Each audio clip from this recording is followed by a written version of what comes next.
unto the myrrh-bearing women did the angel cry out, as he stood by the grave.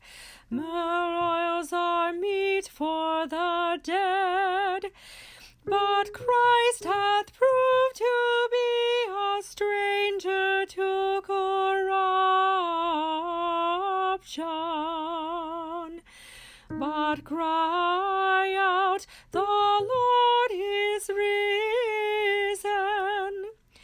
granting to the world great mercy.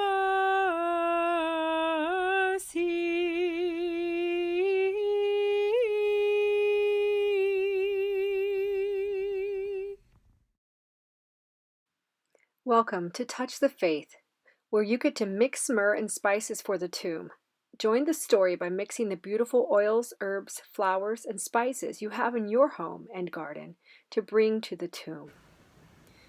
Okay, here we are, and I'm ready to show you what we usually do to honor the myrrh-bearing women.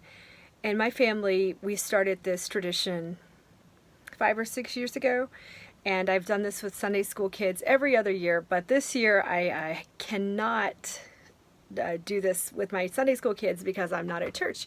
But I'm hoping some of them will watch this and maybe do it at home. So the first thing that I'm going to do is show you just what I have here. And this is obviously, I knew I was going to do this, and I built these oils up over the years. So if you don't have all the supplies, don't worry. First, I'm going to show you the basic thing that you probably have that you can do at home. Do something. Okay, because the main idea is to honor the tradition and do something hands-on so the kids can really get in and feel it and have a beautiful smell to associate with this beautiful feast day. I'm going to turn the camera around and show you some of the things you can put into your oil now. First of all, I have this unscented avocado oil, which is a carrier oil. It's just something to make a base for everything else to mix into. And if you don't have it, it's not a big deal. You could use canola oil or some other kitchen oil, or just go with what you have and add something else like aloe vera or water or something like that. But it's nice to have this for a base. You'll see once you get started, if you have any oils to mix in, they are very strongly scented, so having a neutral base is nice. Now, when I first started doing this, I didn't have any oils on hand, but what I did have on hand was a bunch of spices. So I saw myrrh and spices. I actually had a couple of things on hand. In my kitchen, I had cloves. Now, cloves are not used usually to preserve people, but they are something we use. It is a spice for preserving. And it is very strongly scented, and it has a lot of the same aromatics as some of the ancient spices. So it's a nice thing to have, even if you, this was like the Kroger brand, even if you have other oils, this is nice because it adds a texture for the kids to touch, and it smells really good. So this is something that's very similar to some of the really expensive oils that you can get elsewhere. And most people have access to this, and you might have it in your kitchen. And you know, if you don't have the whole cloves, it's fine. You can try ground ones. This is, you want the kids to touch the faith and to get a really strong smell. So that's part of the goal. Now, not everyone's going to want to touch this, but I'll show you some hacks around that. So this is what we started with my first year. Very simple. We had cloves, and I also had something else. I had dried roses because I had some roses from Pascha. And these are some of my dried roses from Pascha this year. And I thought ahead and knew I was going to be doing this, so I bought a bunch of little spray roses that had a lot of petals that are now dry because it's 2 weeks later. And what we would do is I would get the kids to just sort of, I'm using one hand so I can show you this. So I would get the kids to do this, and they will go through, and you can have the kids do this now. Get your kids to pull the petals off. You can use fresh roses too, if you have them, or any kind of fresh flower petal. These are nice. Also, if they're not fragrant, don't worry, because there are other ingredients to add. For instance, a lot of times I have on hand rose water. I like to add it to bath salts, and this is one that's made for personal care, that for baths and things like that. But I also have some that's for cooking that's very, very strongly scented, and it's a little more pure. But if you add a splash of rose water, then it adds a scent of roses, even if you don't have fresh roses. So that's a nice thing. So I've added that, and this is actually water, so it's going to it's not going to blend in. It's not quite as strong. If you do have a rose, this is, oh, you know what? It's one of those. I should have taken the lid off. Oh, I got it. Oh, mom hands. Way to go. That's a mom win. So I'm going to put in this Rose Absolute. Put in a few drops of that. Did it go in? It's hard to show it without shaking the camera a bunch. It did go in. Okay. So now I have in Rose Absolute. And it's starting to smell really nice. Because now I have in roses and I have those cloves. And just those two things together have made a beautiful smell. And if that's all I had the first year that I did this. And we just mixed it together and it was beautiful. The following year, I planned ahead and bought some myrrh. And I bought this on sale. I went to Whole Foods today to to look at their oils to see if there were any I could afford. And this was about $8. It was on sale, and it's a half of an ounce, which is, you see how big it is. It's oil is like that. So then myrrh is really thick. It's kind of harder to get out. I think, if you have an incense and you wanted to rub that in there, if you had any old incense, you could put it in there too. If it's the pellets and you're not using it, that's another thing you could add if you don't have the myrrh. Now, in my family, we like to, during Holy Week, we take spikenard, and on Holy Tuesday, we all smell it and we go around and put a little bit on each child's feet to remember the anointing of Jesus's feet. That's just, for Holy Wednesday actually, but it's Holy Tuesday night, right? So I have spikenard on hand because of that, because it's a family tradition. But this is probably not something you have. If you do want to get some, you can buy it online or in a store, but it is sometimes harder to find in a store. This was one that is in a carrier oil, so it's not pure because it's really expensive. If you buy it pure, then a little bottle that's about half this size is probably $20. So it's a pricey oil still. So now I've got in spikenard, myrrh, and it's smelling beautiful. Now this year we actually splurged and added to our retinue here a thing of aloes wood oil. It's also known as oud, and it's a beautiful perfume oil or Arabian. It's an Arabian perfume, or it's also called agar wood, A-G-A-R wood. So agar or oud. And what I'm going to do is drip some of this in here. This is a very sweet smelling tree resin oil that is similar to myrrh in some ways, but myrrh is bitter and this is sweet. So it's very, very nice. So it's very thick because it's a resin, just like myrrh. So it's a little harder to get out. I'm going to drip some. Since I'm just demonstrating for you guys, I'm not putting a whole bunch. But with kids, I'd probably put in more because they want to put in. I let them control it to a degree. I don't let them pour in a whole bottle, but I allow them to do this. So now what you want to do is, if any of you are up to it, I recommend doing this. Use your hands and mix it with your hands. And the reason I recommend that is because the fragrance seeps into your skin and doesn't come off. And then you remember for days the prayers and the beautiful message of Christ's resurrection. So I recommend this. And when I do this in Sunday school, I have a whole lot of flowers and a whole lot of everything. And we mix it in a giant tub. So I'm doing this in a small bowl so you can see it. And the smell is beautiful. It's rising up to me. And this is just a little bitty thing of it, you see, for demonstration. But with kids, however many people you have in the room, add it enough so that everyone could reach in or take turns. Well, you're probably going to have to take turns too. And now, since it has so much oil in it, the smells are mixing. And it's very, very fragrant and beautiful.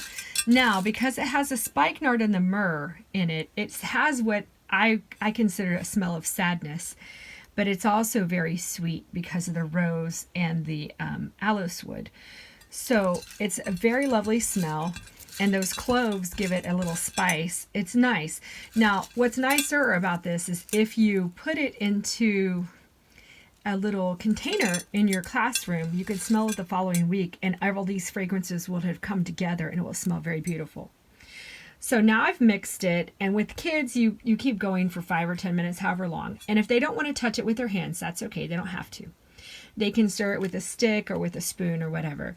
The main thing is that they get to participate and touch it and feel the texture and think about what it must have been like on that Holy Saturday to prepare the herbs, the myrrh and spices, to take it to the tomb.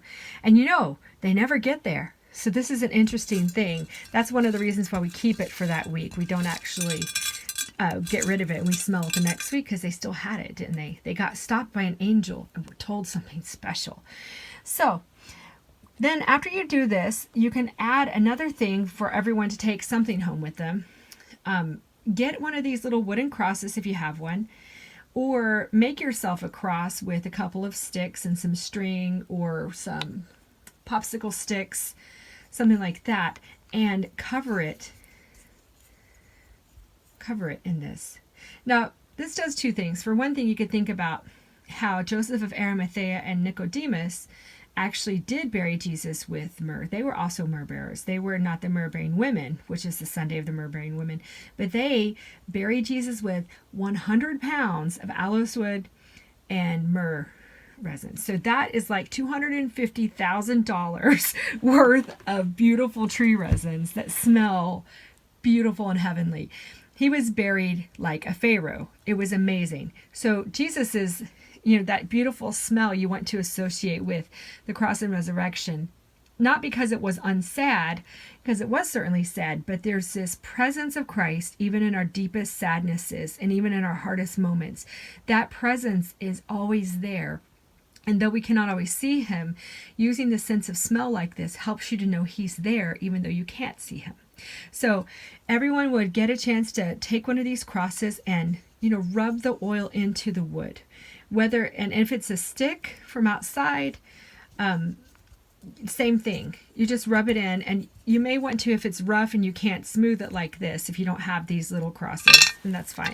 You want to use, let me get this here for you. You want to use like a cotton pad and rub it on like that. That's fine too. And like I said, some kids aren't going to want to touch it, and that's okay. They're still going to smell it. Then you could either, what you can do, if you were going to take this back and plan to do this every year, one option that you might have is to have one of these already done with just the myrrh and the aloes wood, or oud is another name for the aloes wood. And you could have that to represent him being laid in the tomb. So you could use a cross, because we don't generally have a big icon, in our houses. You could use a cross to help you to represent the body of Christ whenever you're doing your devotions at home during Holy Week. That's the other thing. So we go to church during Holy Week when we're not in a pandemic, but who knows how many pandemics are going to come or not. The thing is that we take it home with us. We take home the faith and we live the faith at home. So this is something to do even on the years when you get to go back to church, something that you do during the day between services, because it's a beautiful thing. And then the kids can take this and you can let it dry. You may need to rub this with a cotton or a soft cloth to dry it, because it is quite damp right now. And whenever you do this at home, especially if the kids get everything, it'll be quite damp, and it could even be messy. It smells beautiful. And when it dries, it's going to retain that beautiful scent. I was told by a priest who's been there that you can still smell the fragrance of those spices in the tomb of Christ. Now, I've not been there myself, so I didn't know that. But it's such a beautiful reality that this really happened. And then they can have this cross with them to remember Christ's presence with them. And then you can continue to use this beautiful fragrance to remind them of the joys of Pascha and the joy of the resurrection of him, the angels stopping the women disciples of the Lord and telling them this really, really good news. And this was the saddest moment, and this was a time when it was still dark. They set out before it was even daybreak. So our lives don't have to be easy in order to be filled with beauty and joy. And this is one of the things that we can learn when we do this exercise.